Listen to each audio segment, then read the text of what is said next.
I saw this great op-ed. It was like, that's the Somali culture. It's to get. It's not to give to your country. They don't have a country. It's to steal and scrounge.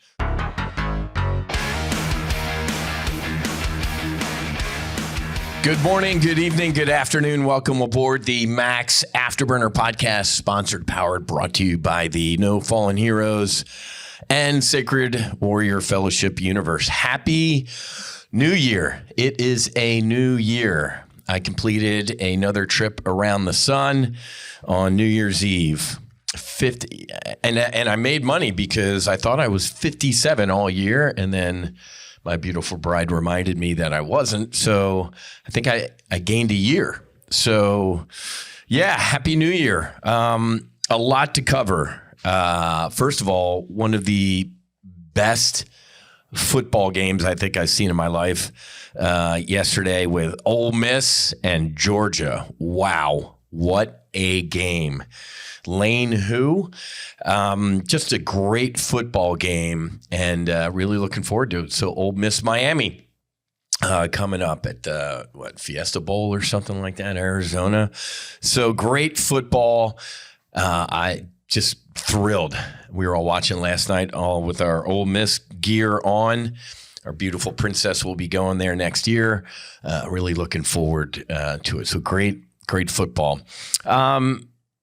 Also not, the holidays are always interesting, right? You don't know what day it is. You're waking up, you're eating cheese at 9 a.m, all sorts of stuff going on. But the Somali fraud that exploded in the past couple weeks, it's an absolute disgrace.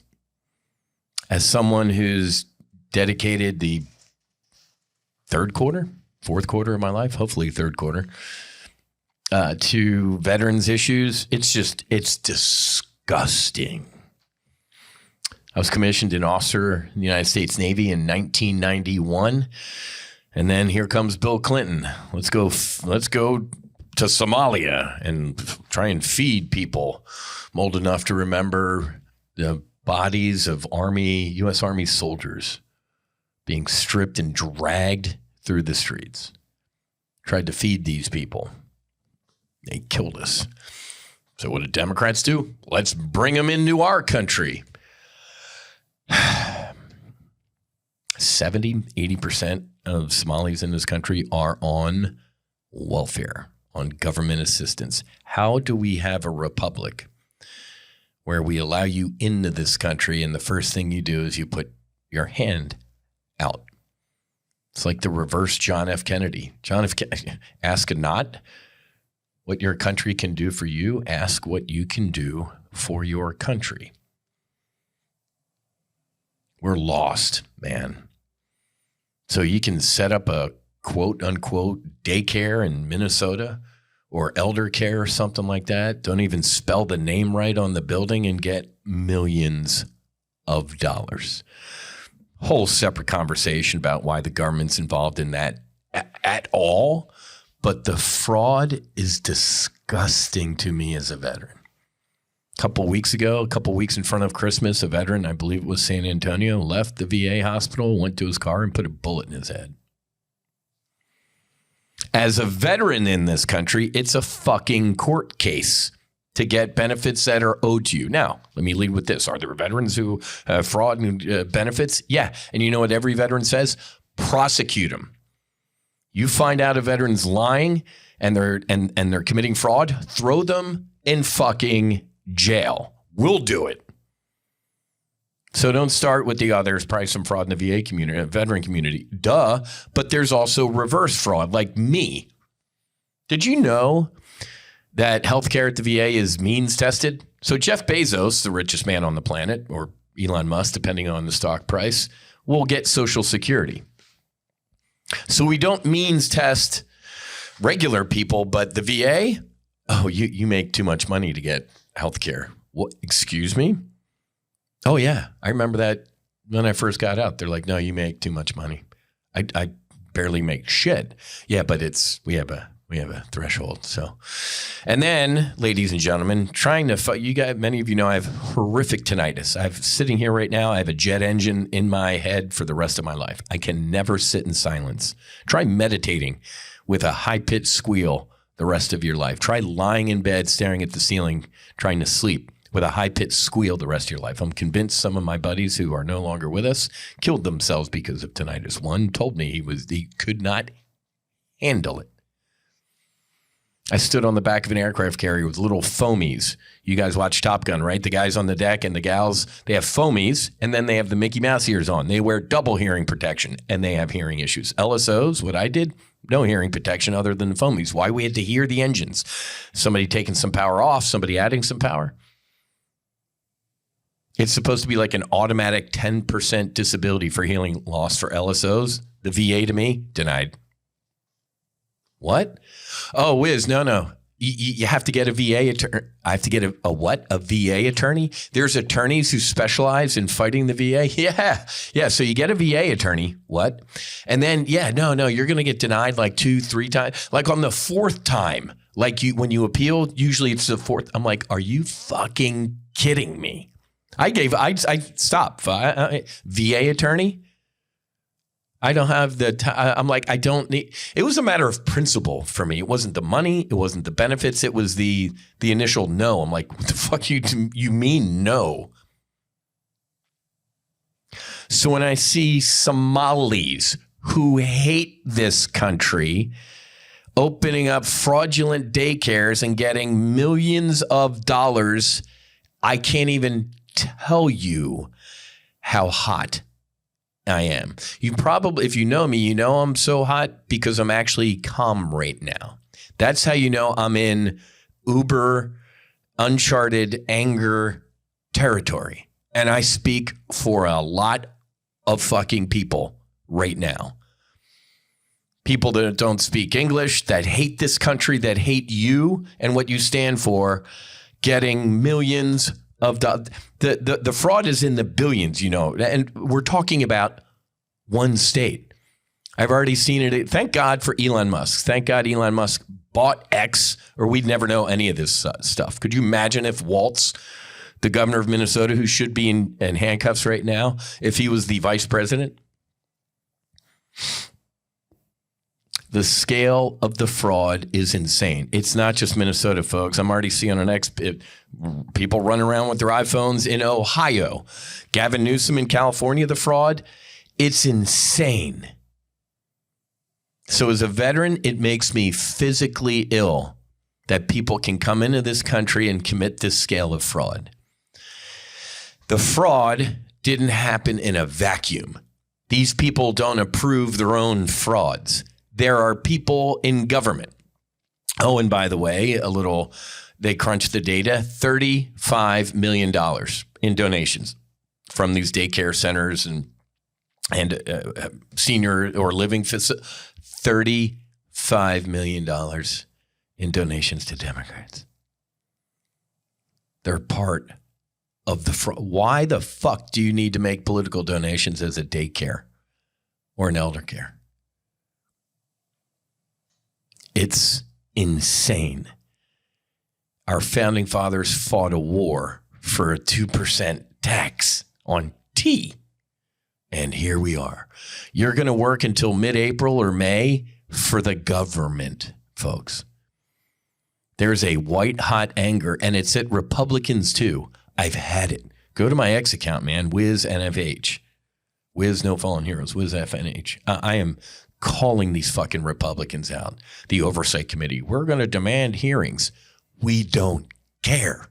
We're demanding it. We have the answers. Arrest people. At this point in Joe Biden's first year, over 700 people who were walking around the Capitol were indicted and arrested. Grandmas. The FBI had 20% of their workforce, 5,000 agents looking at video footage and arresting grandmas. Not a single person. They'll make some arrests, and, you know, people in government need to be arrested for the fraud. We're losing our republic. That's where we're at. There are so many people even more furious at Democrats and the Somalis and all that shit, but the Republicans. Donald Trump's in the White House, John Thune in the Senate, Speaker Johnson. The Republicans own all of D.C., and nothing is happening. I don't give a fuck about Ukraine. You want to talk about fraud? The amount of fraud going on in Ukraine, the guys driving their Ferraris and buying another house in the French Riviera, there is a disgusting amount of fraud with the money we're sending to Ukraine. It's just, it's staggering. Why do we even pay taxes, man? Why do you pay taxes? Why do you work hard? Why do you play by the rules? Why are you law abiding when all of this is going on? I feel like a sucker. The Republicans will do nothing. They will have hearings. They will fundraise. They'll stomp their feet, and nothing will happen. We're gonna get to high notes and good stuff, but folks, I got to tell you, it was a tough kind of Christmas break looking at all of this. People who hate, they couldn't even spell. It was called a Leering Center. They didn't even spell learning right, man. And there are people in the Minnesota government, there are whistleblowers who are like, we did report this, and we were accused of being racist. That's how they get you. Guess what, folks? It ain't 2020 to 2024. That doesn't work anymore. When you call somebody a racist, homophobe, Nazi, what the whole book of the words, it loses meaning. Everybody who disagrees with me is a Nazi. Okay, you're an idiot, and that word means nothing anymore. But there are people in the government who said, we knew about this, we reported it, and we were accused of being racist, so we had to shut up. We are losing our republic. Between us, ladies, we've already lost our republic. We are in the final throes. It was a good run, 250. The Roman, the British, you look at every empire ends, baby. Everything ends. Nothing is permanent, right? Buddha. Let's channel our Buddha here, folks. It's over with. A government that can print money out of thin air and is 39, 40. We've lost count. $1 trillion in debt. We've imported the third world. People just break. I saw this great op-ed. It was like, that's the Somali culture. It's to get. It's not to give to your country. They don't have a country. It's to steal and scrounge. You know who's some of the most pissed off people besides me? Fucking Somali pirates. Like, my God, we're driving at oil tankers getting shot at by security forces on the boat when we could just come to America and steal. Yeah. So as a veteran and somebody who chooses, and again, you guys know, before I do my 2025 debrief, that we applied for the Staff Sergeant Gordon Fox Suicide Prevention Grant, $75 million grant. Denied. Form letter. You don't meet the whatever. If there's another organization on this fucking planet doing more than we are to end veteran suicide, I'd love to meet them. The organizations that got money for that from that grant are doing your standard talk therapy or that, folks. And I'm not going to relitigate it, man. I have an entire Dropbox folder full of text messages, emails, notes from men and women veterans who have said, you saved my life. Whiz, I don't want to kill myself anymore. We are doing something about ending veteran suicide, and we couldn't get a dime from the VA. The federal government said no. This is how you can tell how infuriated I am that I'm actually calm. That's how you know you've lost me. Keep seeing this online, like, let's have a tax holiday. Let's have, 100 million Americans don't pay their federal tax. They can't throw us all in jail type of shit. I get it. And guess what? They will. Can't stand when Donald Trump does his blast tweets like, this sucks and that sucks. I'm like, if only you knew somebody who could do something about it. You praise in public and you counsel in private. Fucking do something. All these people online screaming for Waltz to be in handcuffs or this, it's not going to happen. Nothing will change. It will only get worse. And that's sad. This is why I have to focus on, and trust me, I had to meditate. I really had this, because I was falling back into old me. And I can't let that happen. But it's physically impossible for me to not care about all of this, especially when we're begging for donations and scrounging money together to try and help heal people. We're not a fucking leech. We're helping people who served this country. Some made horrific sacrifices, struggling with PTS and traumatic brain injuries and addiction and everything because of their service to this nation, and we have leeches in here. Let me end on this. Yesterday or 2 days ago, we have a Muslim, communist, socialist mayor of New York City. Did you see the guy's speech? We're going to do away with rugged individualism for collective warmth or whatever. I'm like, are you fucking nuts? Our founding fathers, the men, the women, the families who went west and settled the West, rugged individualism made this country. It makes things. The warmth of the collective. Are you shitting me? September 12th, 2001. Never forget. January 1st, 2026. Yeah. It's a disgrace. I get it. 40% of New York City now is immigrants. So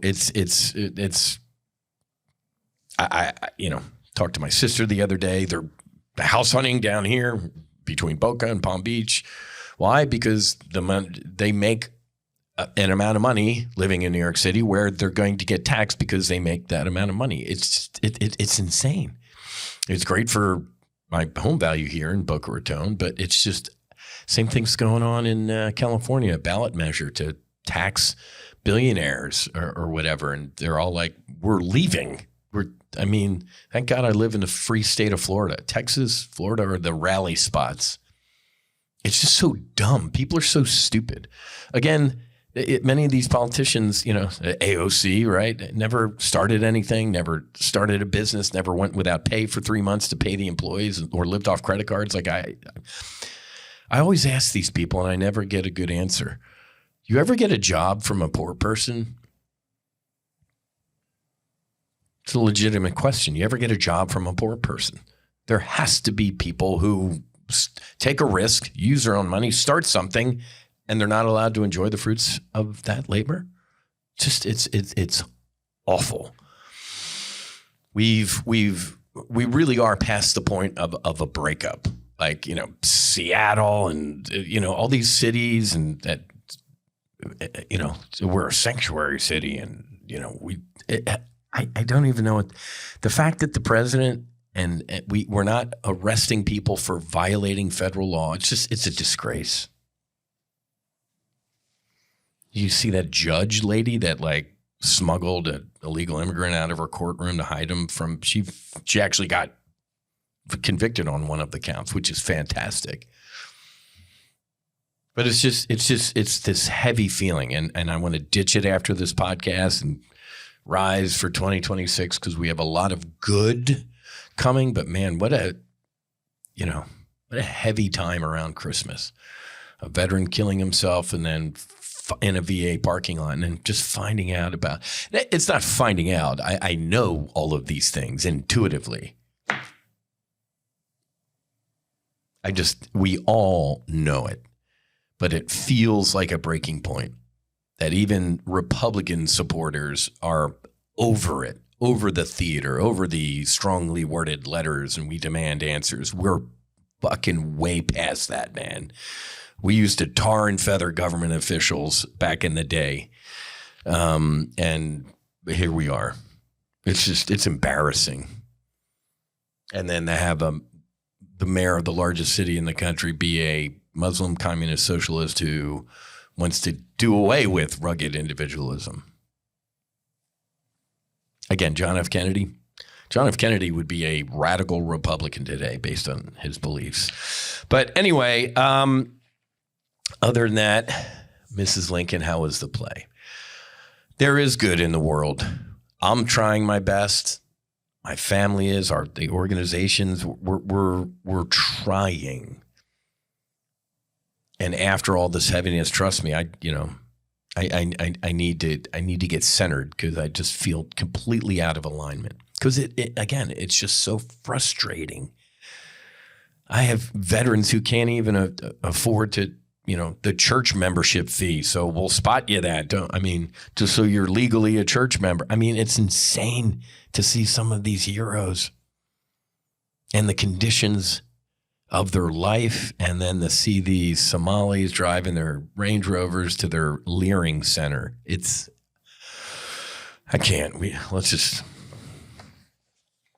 I pray that there is accountability.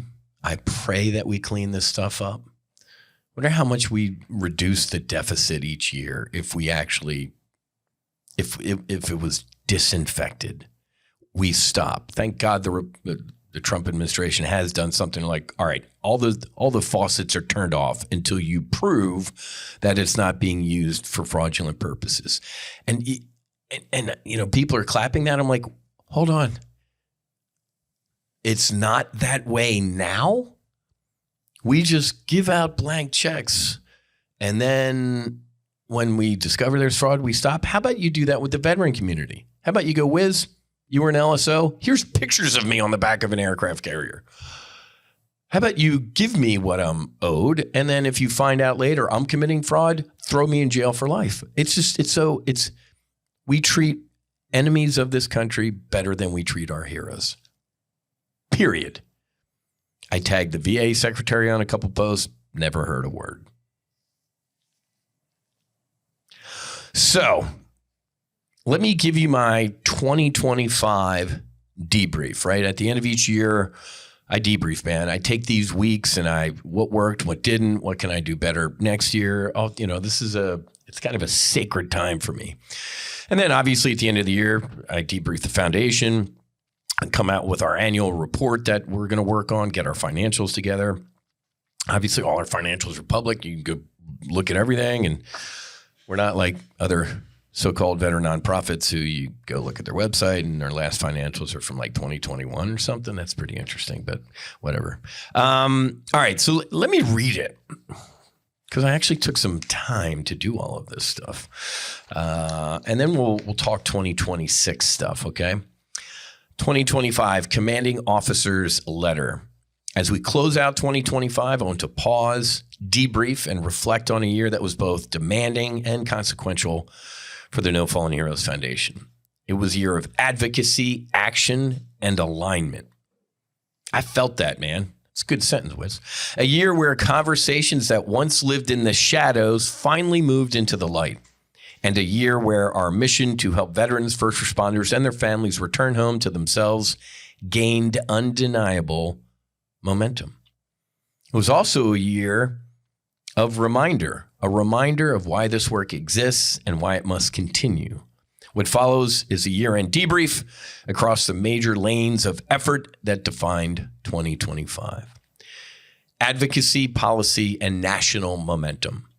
In 2025, the conversation around veteran trauma, brain injury, and alternative healing reached a national tipping point. This year, the U.S. House Committee on Oversight announced investigations into the cumulative trauma suffered by Navy fighter pilots, including the neurological and physiological toll of high G exposure, carrier operations, and years of service at the edge of human performance. That investigation ignited a national media firestorm, and I became the public face of this issue, appearing on Fox News, in the Military Times, New York Times, to speak openly about what naval aviators and their families have endured for decades. This was personal. In 2025, I learned of the loss of another F-18 Hornet brother to suicide. Skate Rat was a student of mine when I was an instructor pilot. I trained him. I gave him his call sign. I taught him how to land the Hornet aboard the carrier day and night. His loss is not an abstraction or a statistic. It's a reminder that the cost of service does not always show up on the battlefield or in the cockpit, and that the bill often comes due years later. I had been suffering long before there was language for what was happening to fighter pilots and long before the government acknowledged it. This year, that lived experience became part of the public record. I was interviewed across national television, print, and military media to help contextualize what pilots, operators, and families have known for decades. On the policy front, I was outspoken about the lack of progress at the Department of Veterans Affairs regarding psychedelic-assisted therapy for veterans. I publicly challenged the VA secretary. He responded publicly, followed by a direct message. And the following week, I traveled to D.C. where we met in person. He shook my hand and told me plainly this work was going to move forward. The time would be now, and they would get it done. Not holding my breath. That same week, I attended a national summit on psychedelic-assisted therapy at the National Press Club, where I met with Lieutenant General Jack Bergman, United States Congressman, and the highest-ranking veteran serving on Capitol Hill, along with his partner, Congressman Lou Correa of California. Together, they chair the Congressional Psychedelics Advancing Therapies Caucus, a bipartisan coalition working to advance responsible federal policy around psychedelic-assisted therapies.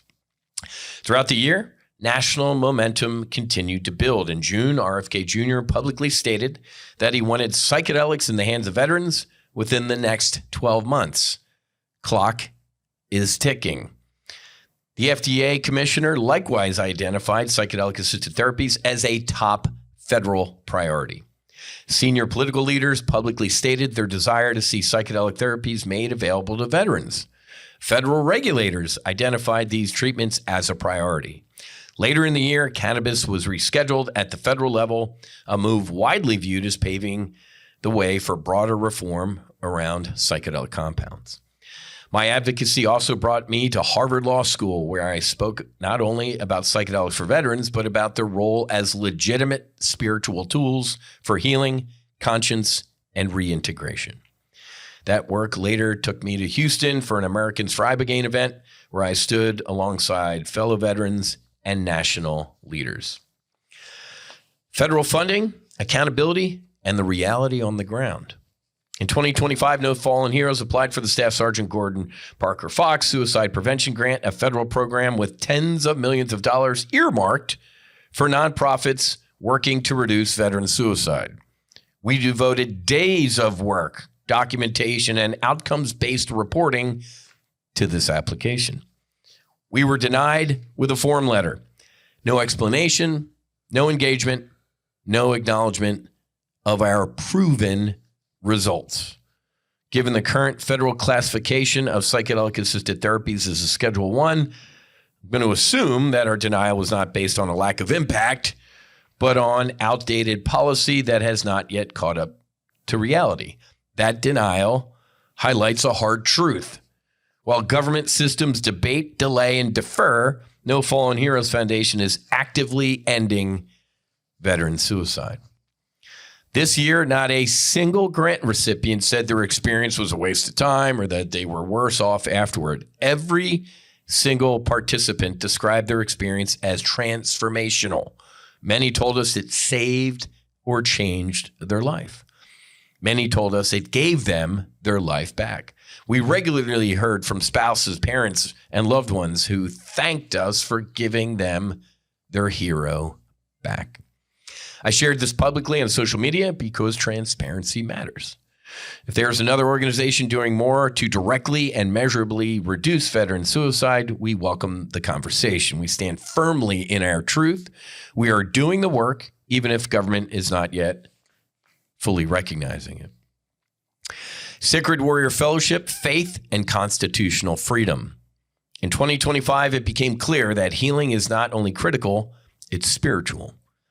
This year marked the formal launch of Sacred Warrior Fellowship, a faith-based organization rooted in reverence, responsibility, and spiritual communion.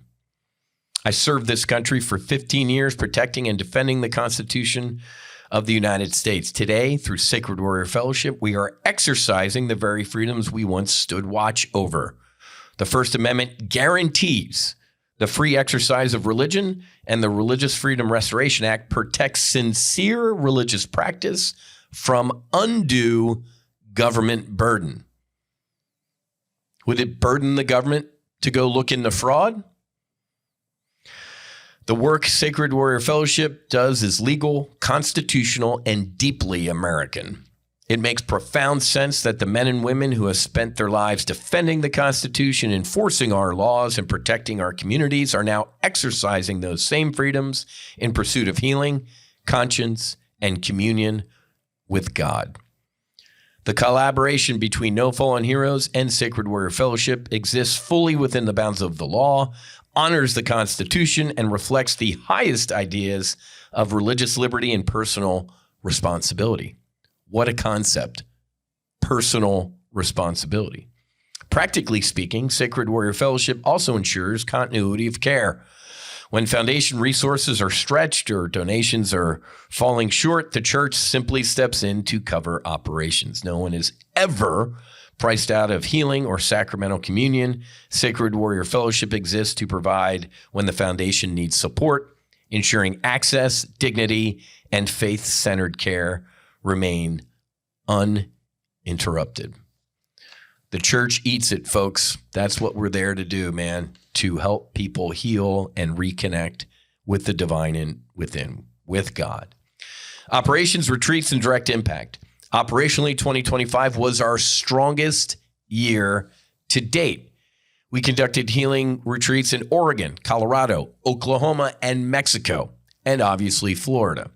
We issued over 50 grants, making this a record-breaking year for direct support to veterans, first responders, and their families.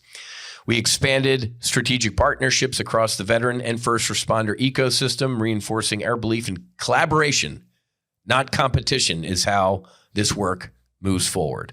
I pray that some other folks recognize that it's collaboration, cooperation, not competition. It's ridiculous. Assets, partnerships, and family commitment. This year underscored the depth of commitment behind our mission. Top Gun Options donated its L-39 Albatross fighter jet to the No Fallen Heroes Foundation, an asset valued at over $500,000 to support awareness, fundraising, and mission execution. Top Gun Options continues to support the foundation by allowing lifetime members to donate the full value of their membership as a charitable contribution. The Buckley family remains personally invested in this mission. This year, our oldest son, Matthew, entered the United States military, continuing our family's tradition of service. He also actively supports operational efforts in the foundation. Whether through Top Gun Options or Sacred Warrior Fellowship, our family continues to stand shoulder to shoulder with the warriors we serve. Advisory, strength, and leadership. In 2025, we were honored to add Dr. Deborah Mash to our advisory board. Her decades of scientific leadership and experience bring invaluable credibility and guidance as we look to the future. All right, looking ahead to 2026. As we lock in to 2026, our priorities are clear. Bring ibogaine assisted healing to veterans through Sacred Warrior Fellowship. Continue pushing the VA to expand clinical trials and provide vouchers for veterans and nonprofits. I told the secretary this to his face.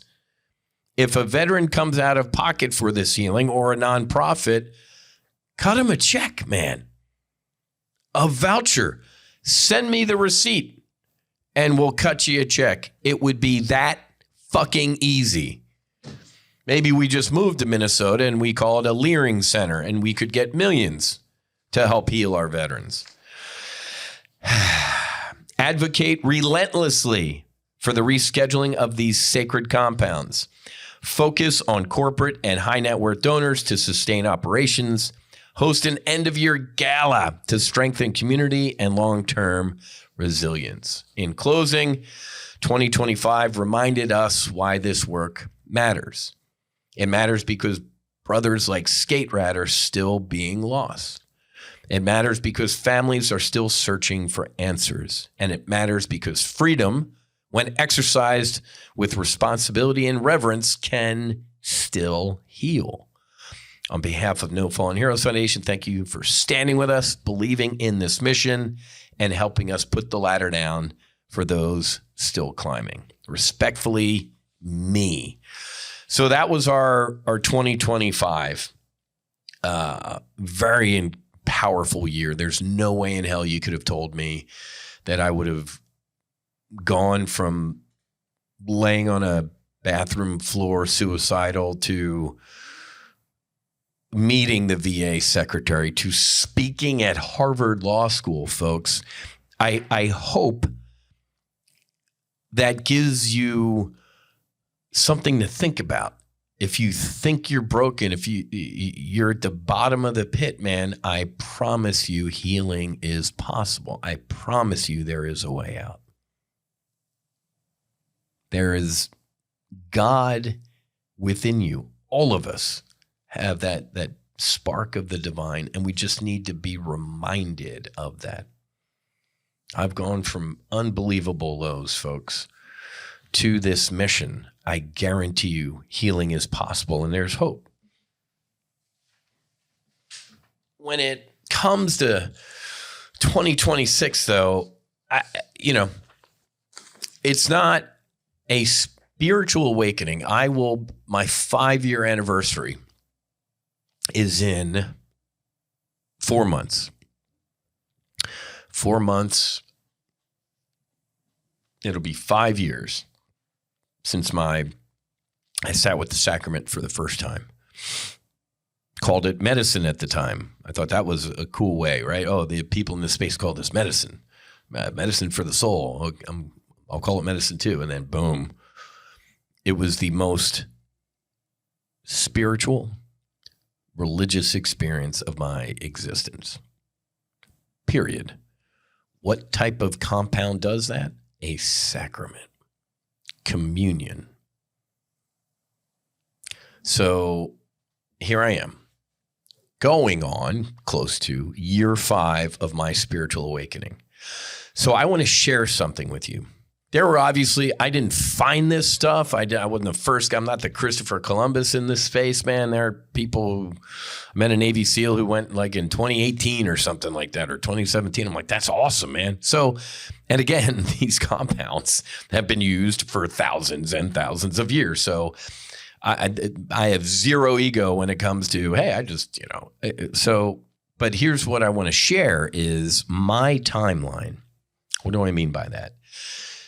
Because in this spiritual awakening, I am at and again, man, there's no way in hell I would have thought I'd be this guy, like watching YouTube videos on Carl Jung and spiritual awakening, or listening to, all this stuff and doing all the research on this Alan Watts. And because I am 100% transparent. I want you to know where I am, what I'm going through. So either you can relate, not relate, whatever, and say, I'm not alone. Because at the 5, I don't know if this was supposed to happen sooner, later, it's right on time. I don't know. I trust that it's right on time because I trust God and I trust this journey that I am on. But I will tell you that at this point in my spiritual awakening, it's tough. It's not, if I've ever given this impression, I apologize, but this is not all sunshine and lollipops. I guarantee you I've never given that impression because I've never said that. I've always said there's a lot of work involved. So I wrote down a lot of bullet points. And again, I rarely prepare for a podcast because I just like speaking off the cuff. But when you strip away everything you've known or thought to be true for decades, it can feel like death. It is death, technically. It's death of things that you thought you knew to be true, and it's not. Again, it's not sunshine, lollipops, and everything like that. It's just truth. Truth is truth. I am, right? I mean, there's just this basic. How you feel about it can be super awesome or pretty shitty. So I will tell you that it's been a, even with all the great and VA secretary in Washington and Harvard Law and Sacred Warrior Fellowship, man, that's all fine. And I got my game face on for that stuff. But I will tell you, it was an extremely personally tough year. There was a lot of masks with people that I thought I knew that dropped off and see who they truly are. And that's great. Because again, it's truth. Still hurts. That's ego, right? But I just want to read through some bullet points, and I'll talk through some stuff because I always want to be. I'm going to kind of update my flight manual too. I have like a 35, 40-page flight manual. I just keep adding to, and I just send the current version to people who this calls to. Remember, go on sacredwarriorfellowship.com, click retreats, scroll down. You can see our calendar. If you're interested, reach out. January 16, 17, 18. I think we have a couple slots left. I think we're full with veterans. We always want to have one or two civilians because they also help fund the veterans that can't afford anything. I mean, hell, God, some of these veterans can't even afford like a plane ticket. Again, with the fucking Somali stuff. I'm like, my God, it's okay. Anyway, let's get back to the, And I'll call this section, it says, Life After the Awakening, the End of Pretending, right? There's a part of the spiritual journey that nobody talks about. Or if they do, I'm not going to say nobody because I've done my research and okay, so I'm not alone. This is good to know. Lying on the bathroom floor in Fort Lauderdale on my way out, convinced I was alone. Never you, me. We are never alone. God's right there. Even if you feel alone, I trust you, you're not. Or trust me, you're not. So, people do talk about it, but it's not, again, because most people want to talk about the sunshine lollipops and flowing robes and I'm healed and everything like that, which is great. But man, again, I will always give you the both sides. All right, so there's a part of the spiritual journey that nobody talks about, or it's not too out there. They talk about the awakening, they talk about the breakthroughs, they talk about the visions, the healing, the clarity. I've done all of that. Nobody talks about the after. I need to change some of this. This was just my bullet points. Not too many people talk about the after.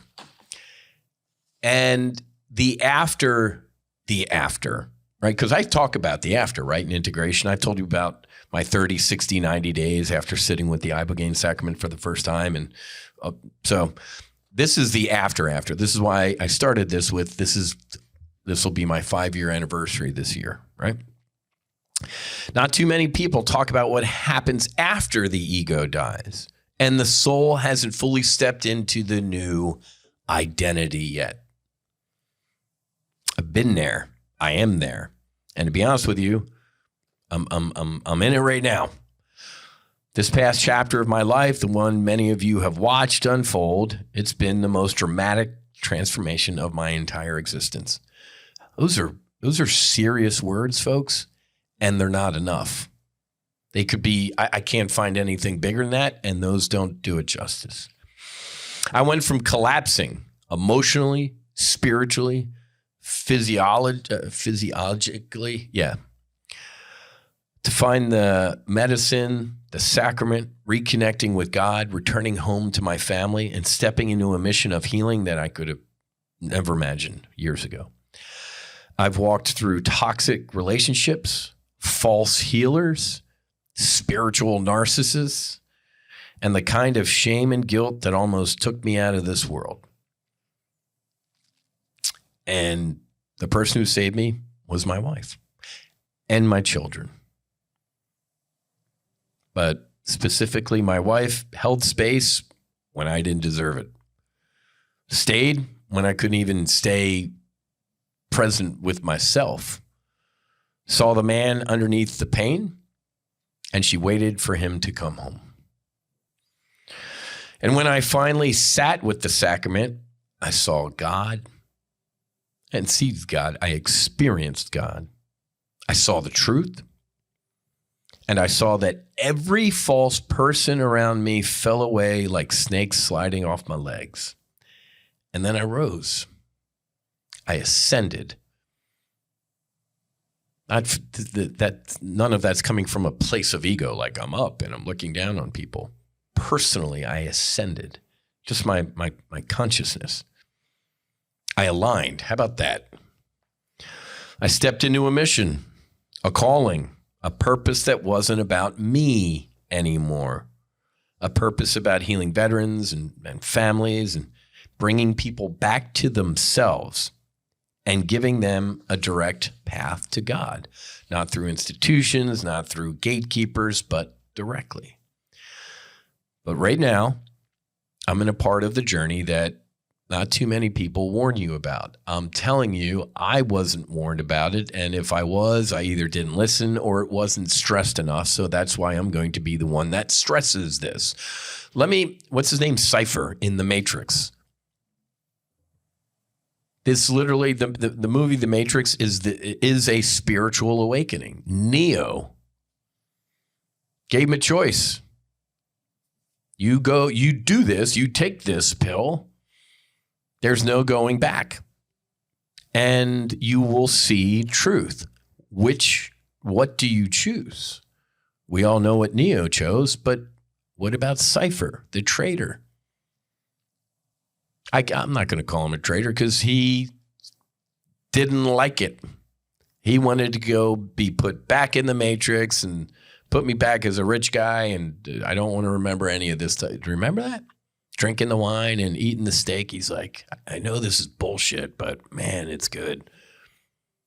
Watch the movie The Matrix. It should be required watching before any healing journey. So, it's quiet right now. Kind of a low tide. There's an emptiness after the breakthrough. Some call it, and I love this, not in a good way, but I love the phrasing. It's a spiritual winter. I got less motivation. That's why when I read through this, what did we do in 2025? I'm like, holy shit, that was exhausting. That was tiring. If you didn't see it was tiring, and my mask worked effectively. If I was smiling through it and everything like that, but I have less drive, certainly less interest in noise, less interest in people who aren't real, right? It's so hard to go out sometimes. Susie's like, yeah, let's get back to doing like a date night once a week. I'm like, going out and like, I can have a glass of wine if we wanted to and kind of sit there, but what's the point, right? So I have no interest in people who are not real. And after an awakening, man, you get really good at seeing energy and seeing through masks, right? I've watched more than a few folks reveal who they really were once I healed. And that disillusionment hits different. But here's what I've learned. This stage is not failure. This stage is not regression. This stage is reconstruction. It's the cocoon moment. The caterpillar ain't yet a butterfly, but he's not a caterpillar anymore. It's this cocoon phase. I did think it was failure. I did think I was going backwards. I didn't think it was reconstruction. So I'm powering through it right now, folks. And I'm telling you this as a warning. This might not happen to you, right? You sit with the sacrament, you do some healing, you reconnect with God, and I didn't go through the 12 stages of spiritual awakening. Great. Awesome. I don't know, but I'm giving you a personal debrief because I am, and it ain't fun, okay? This is the moment after the fire, when the ashes settle and the soul starts rearranging itself into something new. And I want you to hear this. If you're in this stage, you're not doing anything wrong. You're not broken and you're not going backwards. You're becoming. This is all part of it, right? You're shedding an old identity, old trauma, old patterns, old attachments, old dopamine, old illusions, old people. And the new you hasn't fully stepped in yet. Now, this is the hinge point of the hero's journey, right? The moment right before you return home, right, with the elixir. I strongly recommend, it's a great hour and a half on YouTube, the Joseph Campbell story, the hero's journey, right? Go, it's Star Wars, man. Every story, since the beginning of time is, leave and face awful trials and face yourself. And then the resolution, and you grab all the answers and you go back to the village. You put the ladder down, as I say it. So it's called The Hero's Journey, Joseph Campbell. It's a great YouTube video that goes through the stages of this journey. But this is the hinge point, man. So if you're listening to this and you've been through hell, if you've lost people you thought were real, if the awakening was beautiful, but the integration feels heavy, if the world feels quieter now, you're exactly where you're supposed to be. The next chapter is coming, and I promise you it's bigger, cleaner, and holier than anything you left behind. Stay in the quiet. It's okay. Man, I think I've slept more in the past 2 weeks than I have in my life. And that's not a failure. Did some more research. That's your body resetting. Stay with God. Stay with the mission. Stay with the people who stood by you when you couldn't stand yourself. And let the new you rise when he or she is ready. A lot of things, people, beliefs melted away as a result of my spiritual awakening. I had to mourn a lot of those things. Hell, I had to mourn me. I was ego-driven. Folks, it doesn't get any more ego than a United States Navy FA-18 Hornet fighter pilot, Top Gun grad, went to Wall Street, wrote some books. I mean, go. Ego. Go and ego, man. I was living to impress. I was living for desires of the flesh or whatever, man. And when all of that turns out to be false or empty, there's a little bit of being pissed off at who? Me. At yourself, right? This is why we tell people, if you're going to join us in ceremony, bring some pictures. Bring some photos of you when you were a kid. Why? before the trauma, or I had trauma as I was a kid, but I still found one when, before the trauma that a little blonde-haired kid from South Jersey, South Philadelphia, and bring photos that like really make you happy. And of course, mine was of my beautiful bride, my children. Going back to a state before the abuse as a child, before my sister's loss, and technically my parents too, was so long ago. I don't remember that peace I am now. And it takes a while to get used to. So if this happens to you on your spiritual awakening, it's okay. And I don't know where I am in this winter, but guess what? This is why God shows us that you can't live forever, right? This is why it's freezing down here in Boca. Please pray for us and our falling iguanas. But folks, there's seasons. The winter gives way to the spring, right? The trees that are dead and dying and the leaves that fall come back, and the flowers so this spiritual winter I am in will end. And I've given up trying to predict when. That's in my research on all this part of the spiritual awakening. That's what they say. Just let it just be, right? We're supposed to be a human being. We're not a human doing. Stop with the doing. Now, I get it. I got to work. I got to pay the bills. We got to retreat. We got you got to do that stuff. But just know, just be. And it's a tough thing to do, right? Me sitting still and not thinking about having to do this or objectives and that, it's very tough. But this is part of your journey. We're not supposed to be like that, right? When you think of the Garden of Eden, man, we're just be all naked and eating grapes type of thing. So we screwed that up. But our bodies weren't the last, folks, I was around when Al Gore invented the internet, right? So before, man, life was so much simpler, and it just seems to be our bodies were not designed for this. So our dopamine, looking at likes on Instagram and followers and this, we weren't genetically built for this. So when you're not in that, it can feel like failure or what's going on or this is weird. It ain't.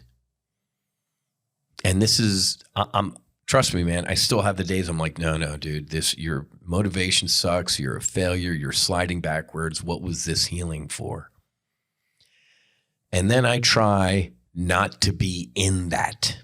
I try to jump out of it and look at me in that and go, dude, you're in it. Shitty day, not a shitty life. Okay. But it also, let's start wrapping up to be on a high note here. It also reveals the good moments as incredible moments. Seeing my kids come down the stairs Christmas morning, seeing my beautiful, I see all of that. And the things that matter so deep and at such a spiritual level. So it balances out, right? We had to go to a bunch of Christmas parties, of course. We didn't have one this year. Just I wasn't feeling it. And, we were out in Aspen for the, NHL alumni. It didn't work out this year. But just going to Christmas parties, man, and the smiling and I did my best to act and it's, but the moments that really meant stuff, if you get what I'm laying down. So that's the good of this spiritual awakening is I can appreciate and see the things that actually have meaning. as opposed to the fake people. And folks, that's not coming from a place of ego, like I'm judgmental and those people are fake. They're in the Matrix, man. Back to the Matrix. Neo certainly didn't think of himself as special, right? Didn't think he was the one. But you see everybody asleep. And I'm not the guy that's going to run up to people and shake them and go, wake up. You know, I'm on this podcast. We have our church now, and we have our foundation. And I just try and do the work at my level. I was mapping out my, what conferences do I go to next year, and this, and I actually like crumpled up that one part of my strategic plan. I'm like, I'm good. I really don't. I don't need to go to DC anymore. I've said my piece. I don't need so many things. Even last year, like hey, Harvard Law School, or go meet the VA secretary. After each one of those, I was like, I mean, I'm glad I did it, and if it did something, then mission accomplished. But still, I'm like, you know what? I want to get home. I want to go sit in ceremony. I want to. Being at the Sacred Warrior Fellowship retreat Sunday afternoon or Sunday morning after breakfast, man, the tears and the hugs and the group picture, that's where my heart smiles. It's where I feel the most alive. When I see these people let go. Last retreat, there was actual demon. Whew. Might get him on to talk about that, but man, when you see people healing, man, that's my happy place right now. There's other happy places. Love flying, love skiing. It was great skiing with the family, and I have other happy places, but I'm going to focus on the work. That's my, I have these, 2026 mission objectives written down and stuff like that. It's just it's to do the work. It's to put our mouth guard in, tighten our chin strap, and we're just going to go up the middle. What's supposed to happen will happen exactly when it's supposed to. The people that are supposed to be with us will. The people that aren't supposed to won't. We're not, we, us, me, aren't trying to impress anybody. We're just trying to do the work, and we can do it a lot more quieter. For the past 4, whatever, I've been, I feel like a submarine, the hunt for a red October, right? And just massive sonar pings, just trying to, guess what? If somebody's supposed to hear our message, or they're called to this, I don't need to be loud. I don't need to. This year, if that 2025 was a crescendo, I'm good this year, man, to do the work. I'll be doing these podcasts and stuff like that. Obviously, our beautiful steward Teresa is just doing incredible work, and our stewards at Sacred Warrior Fellowship we'll be doing the work, but don't expect massive stuff like the media appearances and stuff. Last year, sadly, a tragedy. People are like, I see you on Fox or whatever all the time. I'm like, yay? I want to talk about aviation disasters or death. Sadly, I think it was Fox was going to have me on to talk about veterans and psychedelics and healing, and we had the midair collision, the helicopter and over the Potomac with the American Airlines regional jet, and the producer's like, can you talk about that? I'm like, yeah. And then it turned into Whiz is the aviation guy. I mean, thankfully I make sure in the bio it says no fallen heroes, at least trying to get the word out with that. But I don't even need to be doing that. And I hope you don't see me on Fox anymore, or News Nation or Newsmax or any of those things for aviation shit. God, please, let's have a safe year. I don't need any of those media appearances. Media appearances for talking about healing and veterans, and maybe this year.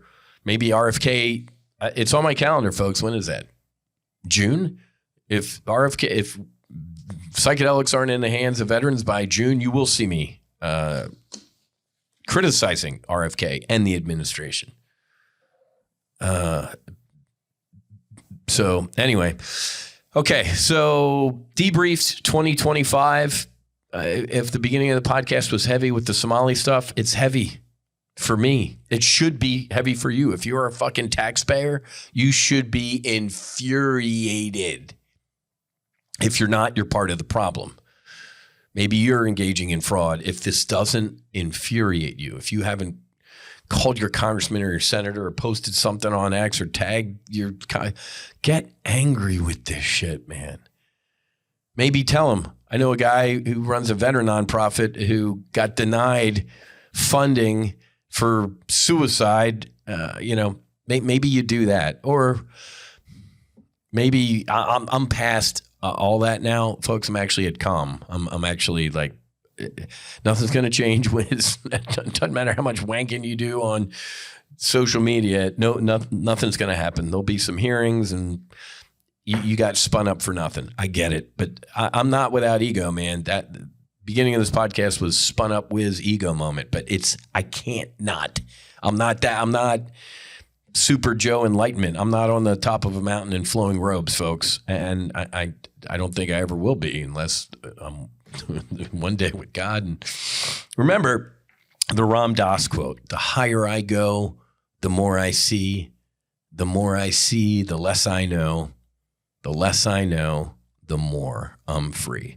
Before I go, I need to brief you, and I forgot to do this. The Guardian, last week, here's the headline in The Guardian: inside the U.S.'s psychedelic church boom, where taking drugs is legal. Now, the first half of that headline, as many of you know, makes my heart smile, and the second half of that headline makes me infuriated. So make sure you're following me on Instagram, official Whiz Buckley. I love this. Inside the psychedelic church boom, where taking drugs is legal. Sacraments. Compounds God put on this planet for us to heal are not drugs, Guardian, and you can. That's essentially my social media post. But guess what? A couple days before that article in The Guardian, conservative and Christian, ? U.S. right champions psychedelic drugs. Also in The Guardian. So we're getting there. I love the fact that Sacred Warrior Fellowship started, June, July? And now we see this headline in The Guardian: inside the U.S.'s psychedelic church boom, where taking drugs is legal. Let me just read it real quick and then we'll wrap up. The Guardian missed the mark with their title. What they call drugs are not drugs at all. These sacred compounds are entheogens, ancient sacraments used for centuries, long before organized religion, to open the heart, reveal truth, and connect humanity with the divine. What The Guardian depicts as a, quote, psychedelic church boom isn't a trend or a novelty. It is the reemergence of spiritual practices that have existed in every corner of the world since time immemorial, rooted in the human yearning for communion with God, spirit, and the unseen. These sacraments are not recreational substances. They are holy instruments that lift the veil, awaken the soul, and guide seekers into the presence of the sacred. Some groups are now gaining legal recognition under the Religious Freedom Restoration Act and navigating antiquated systems like the DEA to protect sacred practice. But let's be fucking clear. I added fucking. Nowhere in the First Amendment does it say that in order to worship God, we must apply to the DEA or pass through bureaucratic approval to exercise our faith. The Constitution guarantees freedom of religion, not contingent on permission slips. That freedom belongs to every American, not just those with lobbyists and lawyers.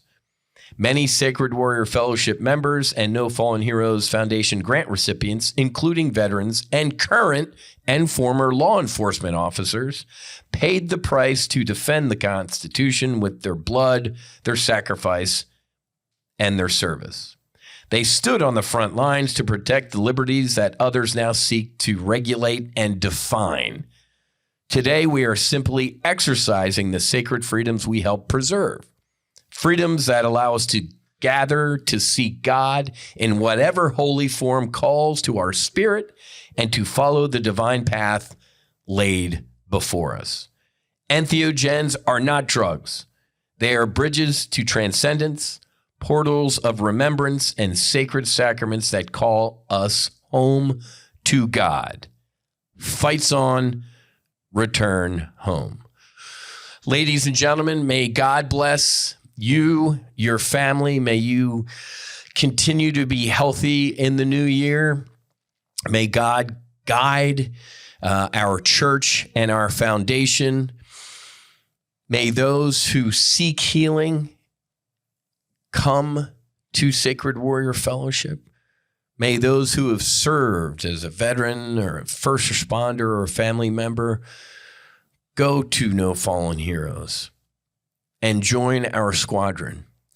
May those who think they're broken recognize that they are never truly broken. God does not make imperfect things. Please bless us in our mission for 2026. Ladies and gentlemen, have a great rest of your day. Fights on, namaste, and basi, basi. Whiz out.